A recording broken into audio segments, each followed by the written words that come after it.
how to change language or Remitly. Hello guys, welcome to another tutorial. This tutorial is quick and easy, so ensure you sit back and watch to the end. The first step is to sign in into your Remitly account. Once you're signed in, by the top left side, you can see the Remitly logo. Next to it, you can see some tabs, which include send money, transfer history, refer friends, etc etc. So as you can see this, the next step is to move to the top part of the right side or the right corner of the screen, where you can see two things. You can see the country, all right, in which your account is being displayed, as well as the language. So as you can see, you just go ahead and click on the language, all right, and then the list of languages available will be displayed.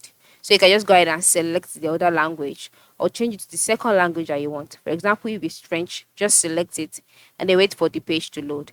Once the page reloads, you can see that the information or whatever thing written would be changed automatically to the language that you've selected.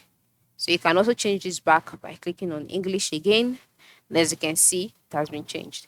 You can also change your language by working with your profile. Go to the top right side, click on the welcome option, click on settings, and then once you're on the settings page, under profile information, scroll down under language. You can edit this language by clicking on edit and selecting another language of your choice. So that is how it works. Thanks for watching and have a good day.